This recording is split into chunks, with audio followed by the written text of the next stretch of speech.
just spent a few minutes on the roller, releasing our thoracic, our chest, our arms, and our hips.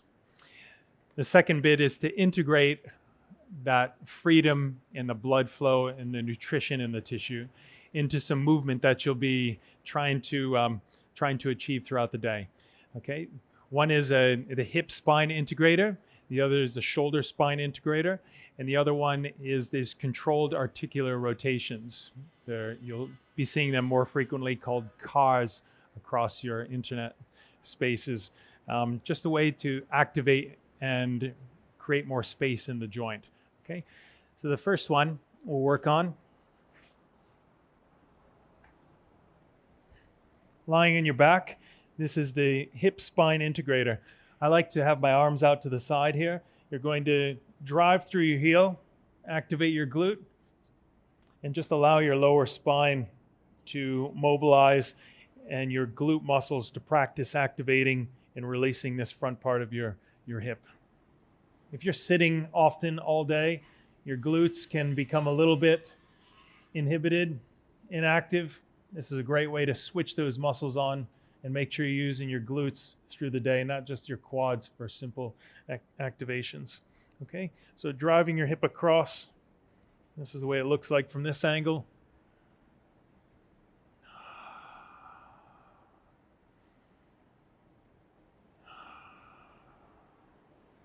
Okay, next one we'll do is the shoulder spine integrator. There's a couple variations here you can try. So the first one, knees together, reaching out across your body with your head supported, inhaling across.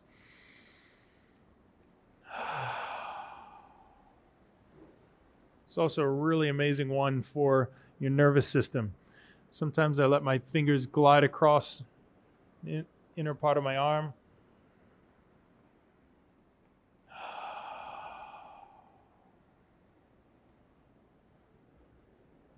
In the second variation, once you feel like you've started to open up that shoulder blade,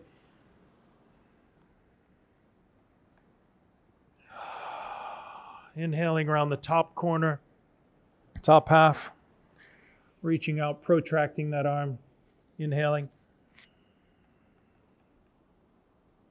Now, sometimes people can get a bit stuck around this part here, in which case you can stop. You can just massage that tissue a little bit. You can try some of these pin and stretch techniques to try to open that up a little bit. And you can also use the muscles through your back to activate and lower that shoulder blade for a bit of control. Okay, so what we want to do in this integration is activating the opening side of the joint and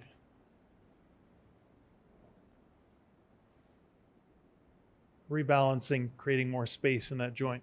Okay, so those are the first two of the integrators.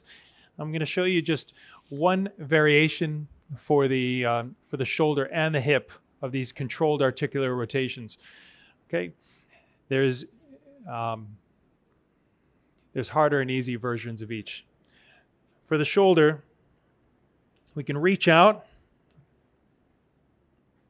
coming around your body and back, and up and around. See how my palm is facing up as you reach?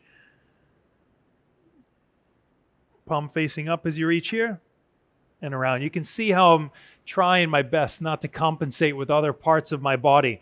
I'm not rotating, okay? I'm not lifting or protracting. I'm just lifting here and trying to exercise the muscles through my back,